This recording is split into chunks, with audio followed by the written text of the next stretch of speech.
Hello viewers, আসসালামু আলাইকুম। আমি Muzammil Haque. I am a professional freelancer. তো আজকের ভিডিওতে আমি একটা বিষয় নিয়ে আলোচনা করব যে আমরা কেন একজন সাকসেস ফ্রিল্যান্সার হতে পারি না বা ফ্রিল্যান্সিং ক্যারিয়ার কেন দীর্ঘস্থায়ী করতে পারি না। তো এই বিষয়টা নিয়ে আমরা আলোচনা করব যে কেন একজন সাকসেস বা সফল ফ্রিল্যান্সার হতে পারি না, কেন বা কেন দীর্ঘস্থায়ী করতে পারি না আমাদের ক্যারিয়ার, ফ্রিল্যান্সিং ক্যারিয়ার। তো ফ্রিল্যান্সিং ক্যারিয়ার দীর্ঘস্থায়ী না হওয়ার বিশেষ কয়েকটি কারণ আছে। তার মধ্যে অন্যতম একটি আমি মনে করি যেটা হচ্ছে কি সঠিক গাইডলাইনের অভাব। কারণ আমাদের দেশে সঠিক গাইডলাইনের খুব অভাব আছে, অনেক অভাব। যে একজন দীর্ঘস্থায়ী ফ্রিল্যান্সিং ক্যারিয়ার করতে হলে বা একজন সাকসেস ফ্রিল্যান্সার হতে হলে যে সঠিক একটা পারফেক্ট গাইডলাইনের প্রয়োজন, সে বিষয়টা আমরা খুবই আমাদের দেশে বিশেষ করে খুব যথেষ্ট পরিমাণ অভাব আছে, লেখা আছে। যে কারণে কি করি, একজন ফ্রিল্যান্সিং বা আউটসোর্স করার ইচ্ছা পোষণ করা সত্ত্বেও কি করতে পারে না, তার কেরিয়ার দীর্ঘস্থায়ী করতে পারে না। হয়তো দেখা যায় যে একটা প্রজেক্ট সে করতেছে, পরবর্তী পর্যায়ে দেখা যায় আর কোনো প্রজেক্ট পাইতেছে না, সে আলটিমেটলি এখান থেকে কি করতেছে, ফিরে আসতেছে, কয়েক ডলার ইনকাম করে, আর ইনকাম করার পরে পরবর্তী দেখা যায় আর কখনো ইনকাম করতে পারে না। তো বিষয়টা অবশ্যই সঠিক গাইডলাইন না থাকার কারণে আমরা কি করি, আমাদের যে ক্যারিয়ার ডেভেলপ করবো সেটা আমরা কি করি, দীর্ঘস্থায়ী করতে পারি না। অন্যতম আরেকটি কারণ হচ্ছে, আমি যেটা মনে করি যে মাইন্ড সেট আপের একটা বিষয় আছে। যে মাইন্ড সেট আপ, আমরা বিশেষ করে বাংলাদেশ থেকে আমরা যে সকল বিষয় নিয়ে বিশেষ করে মার্কেট প্লেসে বা অনলাইনে আমরা কাজ করে থাকি, আউটসোর্সিং বা ফ্রিল্যান্সিং, মুক্ত পেশে যাই হোক, যে ধরনের কাজ আমরা করি ফ্রিল্যান্সিং হিসেবে, অ্যাজ এ ফ্রিল্যান্সার হিসেবে আমরা যে কাজগুলো করে থাকি, তার মধ্যে কী কী কাজগুলো আমরা করে থাকি, বিশেষ করে ওয়েব ডেভেলপমেন্ট আছে, রেসপন্সিবল ওয়েব ডেভেলপ আছে, সিপি মার্কেটিং আছে, ব্লগিং আছে, অ্যাডসেন্স আছে, ডাটা এন্ট্রি কাজ আছে, তারপর বিভিন্ন ধরনের এডিটর কাজ আছে, এডিটিং কাজ আছে, ভিডিও এডিটিং বলেন, ফটো এডিটিং বলেন, গ্রাফিক ডিজাইনের কাজ আছে। তো এই সকল কাজ, আরও কিছু অ্যাডভান্স লেভেলের কাজ আছে, যেটা অ্যানিমেশন, 3D অ্যানিমেশন ক্রিয়েট করা, সফটওয়্যার ডেভেলপমেন্ট বলেন, গেমিং ডেভেলপমেন্ট, এই সমস্ত বিষয় নিয়ে আমরা কাজ করি। বিশেষ করে আমরা মার্কেট প্লেসে যারা বাংলাদেশ থেকে কাজ করি, আমরা এই সকল বিষয়ে মাধ্যমে আমরা কাজ করি। তো আমাদের কি করতে হবে, যে বিষয়টা মাইন্ড সেট আপ করতে হবে, নিজেকে প্রিপেয়ার করে তুলতে হবে যে আমি কোন বিষয় নিয়ে আমি নিজের প্রফেশনাল করতে চাই, ফ্রিল্যান্সিং ক্যারিয়ারে আমার প্রফেশনাল কোন বিষয়টা হবে, কোন মাধ্যমে আমি নিজের ফ্রিল্যান্সিং ক্যারিয়ার ডেভেলপ করব, সেই বিষয়টা নিয়ে আমাকে কি করতে হবে, প্রপারভাবে মাইন্ড সেট আপ করতে হবে। তো মাইন্ড সেট আপ এমন একটা খুবই একটা গুরুত্বপূর্ণ একটা বিষয়। লং টাইম দীর্ঘস্থায়ী তার ফ্রিল্যান্সিং ক্যারিয়ার করার জন্য বা একজন সাকসেস ফ্রিল্যান্সার হওয়ার জন্য তার মাইন্ড সেট আপ অনেক গুরুত্বপূর্ণ ভূমিকা পালন করে, আমি মনে করি অনেক গুরুত্বপূর্ণ ভূমিকা পালন করে। সো মাইন্ড সেট আপ খুব গুরুত্ব সহকারে করতে হবে যে আমি কোন বিষয়টা নিয়ে আমি কাজ করব। আপনি এমন একটা বিষয় সিলেক্ট করলেন বা চুজ করলেন যে বিষয়টা দেখা যাচ্ছে কি তার জনপ্রিয়তা বা তার চাহিদা দিন দিন কমতেছে। হয়তো বা দেখা যাচ্ছে আজকে একটা পর্যায়ের চাহিদা অনেক বেশি আছে, দেখা যাচ্ছে 2-1 বছর পর বা 2-4 বছর পর দেখা যাচ্ছে চাহিদা বা এর ডিমান্ড আলটিমেটলি কমে যাইতেছে। তখন দেখা যাইতেছে কি হইব, আপনি ওই আপনার মাইন্ড সেট আপে যে বিষয়টা আপনি চুজ করলেন বা প্রফেশনাল হিসেবে নেবেন, ওইটাতে আপনি কখনোই দীর্ঘস্থায়ী আপনি করতে পারবেন না, কেরিয়ার গড়তে পারবেন না বা সাকসেস ফ্রিল্যান্সার হইতে পারবেন না। কারণ আপনি তো দেখা যাচ্ছে আপনার মাইন্ড সেট আপটাই হয়ে গেছে স্বল্প ক্ষণিক, যেটা আপনার কাজটাই হয়ে গেছে যার জনপ্রিয়তা কমতেছে। তখন আপনি কি করতে হবে, আলটিমেটলি আপনার অবশ্যই ফ্রিল্যান্সিং ক্যারিয়ার দীর্ঘস্থায়ী হবে না। এই বিষয়টা আমরা খেয়াল করবো।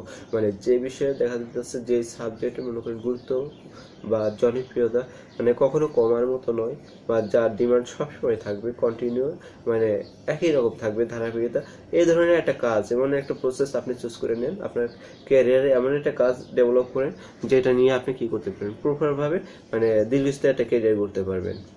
আমি মনে করি আপনাকে মাইন্ড সেট আপ অনেক গুরুত্বপূর্ণ একটা বিষয়। এবং থার্ড অন্য একটা বিষয় আমি আলোচনা করি, যে বিষয়টা অনেক গুরুত্বপূর্ণ, যে আপনার ক্যারিয়ার ডেভেলপ করতে হলে আপনাকে দীর্ঘস্থায়ী লং টাইম আপনার ফ্রিল্যান্সিং ক্যারিয়ার যদি করতে চান, তাহলে অবশ্যই আপনাকে ইন্টারন্যাশনালি কোয়ালিটি সম্পন্ন কাজ শিখতে হবে।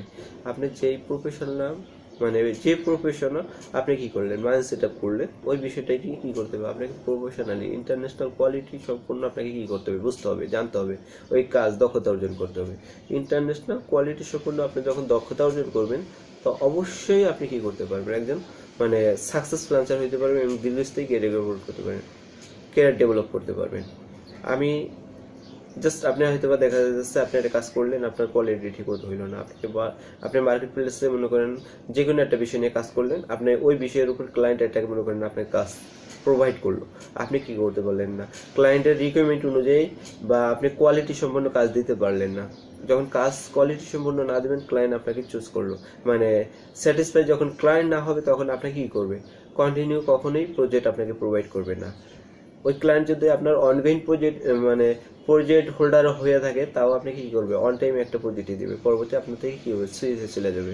তো সেক্ষেত্রে আপনাকে কোয়ালিটি অনেক গুরুত্বপূর্ণ একটা বিষয় আমি মনে করি আপনার দীর্ঘস্থায়ী ক্যারিয়ার ডেভেলপ করার ক্ষেত্রে। তো আমরা যখন নিজের ফ্রিল্যান্সিং ক্যারিয়ার একটা মানে দীর্ঘস্থায়ী করার জন্য আমাকে অবশ্যই ইন্টারন্যাশনাল কোয়ালিটি সম্পন্ন কাজ জানতে হবে, এই বিষয়ে অবশ্যই গুরুত্ব রাখবো।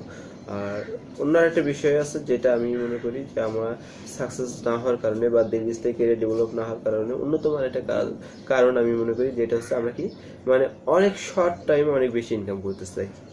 যে বিষয়টা আমরা অনেকেই লক্ষ্য করি যে একটা বিষয় হয়তো মাইন্ড সেট আপ করলাম প্রফেশনালি, হয়তো বা কাজ শেখার পরে দেখা যাচ্ছে মার্কেট প্লেসে অ্যাকাউন্ট খোলার পর দেখা যাচ্ছে একটা কাজ আমি করলাম, একটা প্রজেক্ট করার পরে 2 মাস বা 3 মাস আমার কোনো প্রজেক্ট আর আমি ধরতে পারলাম না, বা কোনো প্রজেক্ট আমি কি করতে পারলাম না, বিট করে আমি নিতে পারলাম না। তখন দেখা যাইতেছে কি হইতেছে, আমি আলটিমেটলি মানে নিজের মাইন্ড অন্যদিকে ধাবিত হইতেছে যে দূরত্ব আমি অন্য কোনো মাধ্যমে আমি কি সঠিকভাবে ইনকাম করতে পারবো কিনা। তখন আমার মাইন্ড ওইটা খুঁজে, যে মাইন্ড যখন ওইটা খুঁজবে তখন দেখা যাচ্ছে আমি মানে যেটা প্রফেশনালি ভাবে যে বিষয়টা কাজ শিখছি সেটা থেকে অবশ্যই আমি দেখা যাচ্ছে ধীরে ধীরে সুইচ হয়ে যেতেছি। তো এইটাও আমার প্রফেশনাল ভাবে পারফেক্ট ভাবে হইতেছে না, এবং আমি যেটার প্রতি বা একটা স্বল্প সময়ে আবার ফের অন্য একটা ধাবিত হইতেছি যে আর্নিং এর আরেকটা মাধ্যম খোঁজার জন্য, তখন দেখা যাচ্ছে ওটা থেকে আমি পিছিয়ে পড়ে যেতেছি। তখন আমি দেখা যাচ্ছে আমার ক্যারিয়ার আর আমি ডেভেলপ করতে পারি না। এটাই অধিকাংশ হয়ে থাকে এখন বর্তমানে। একটা কাজ পাওয়ার পরে পরবর্তীতে দেখা যাচ্ছে 2 মাস 3 মাস যখন আমি কাজ না পাই, তখন দেখা যাচ্ছে আমরা হতাশ হয়ে থাকি বা এই লাইনটাকে অনেক ধরনের করে ফেলি, মানে সুইজার চিন্তা ভাবনা করি, যে কারণে আমরা নিজেরা সাকসেস দিতে পারি না। এবং অন্যতম আরেকটা বিষয় কারণ হচ্ছে আমরা টাইমের প্রতি মানে অনেক সিনসিয়ার না। অনেকে সিনসিয়ার না হওয়ার কারণে টাইমের প্রতি যদি সিনসিয়ার না হয়, টাইমের ভ্যালু যদি আমরা না বুঝি, তখন দেখা যাচ্ছে আমরা কি করতে পারি না, মার্কেট প্লেসে টিকে থাকতে পারি না। অনেক সময় দেখা যাচ্ছে কি করতেছি আমরা, একটা ক্লায়েন্টের প্রজেক্ট নিতেছি, প্রজেক্ট নেওয়ার পরে টাইম টু টাইম যে হ্যান্ড ওভারের যে প্রয়োজন, আমরা মানে পারফেক্ট টাইম আমরা হ্যান্ড ওভার করতে পারি না। আমরা সময়ের গুরুত্ব না বোঝার কারণে যখন পারফেক্ট টাইমে আমরা হ্যান্ড ওভার করতে না পারি, তখন ক্লায়েন্ট আর আমাদের থাকে না, অনগোয়িং থাকে না, তখন ওয়ান টাইম হয়ে যায়। তো এই বিষয়গুলো খেয়াল করবো। বা আমরা অনেক সময় দেখা যাচ্ছে মার্কেট প্লেসে কাজ করতেছি, আমরা অনেক সময় দেখা যাচ্ছে সময়ের গুরুত্ব না বুঝে আমরা সময় দিই না, বিভিন্ন ধরনের সোশ্যাল মিডিয়াতে আমরা করি, লেগে থাকি।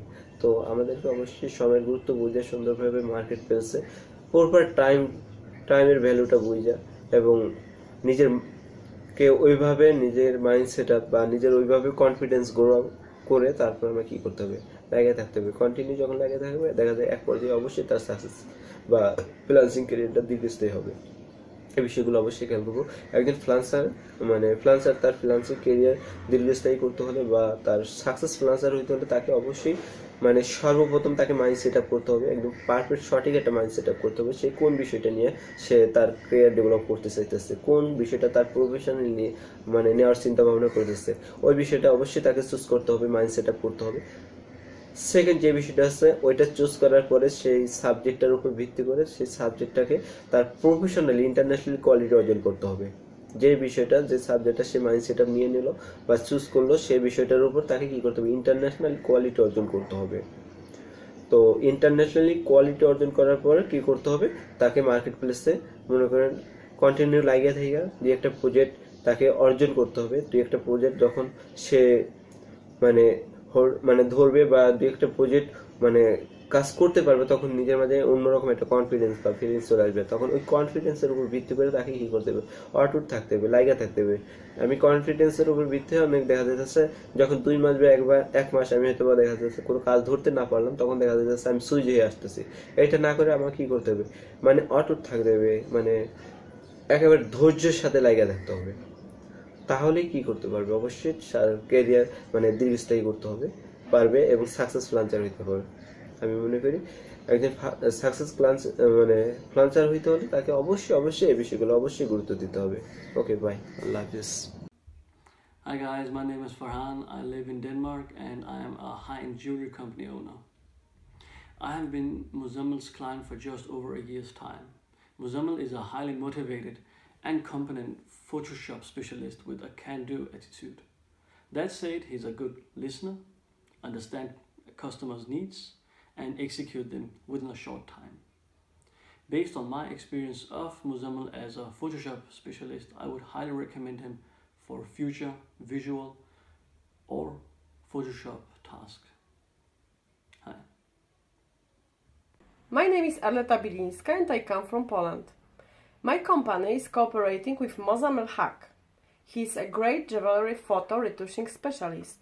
I recommend him because he is making good job. Bye, Arleta. Hi, I'm Fernando from Brazil and I would like to register my satisfaction in work with a professional like Mr. Haq. I met him through YouTube and in a quick and professional negotiation we combined the first job. I sent 10 photos to him and he received them back the next day with a fantastic quality. Thanks Muzammel, and make sure we continue the negotiations. See you. Hi guys, I'm Anthony and I'm the owner of Royal Gold Switzerland. I make a short video now for my opinion for Muzammel. I searched somebody who's helping me editing my jewelry photos for my online shop. Then I was going on his channel on YouTube and I saw an amazing work. And then I wrote to him. He was very uncomplicated and very easy to find. I think he's one of the best Photoshop jewelry editors in the world. I sent him my photos. 4 days later I had everything edited by him and the work is really amazing. I can recommend him to all the little startups and all the guys who want to sell something through online shops. He's a professional worker. You can trust him without any problem. He's easy and uncomplicated. Thanks you for watching and have a good day.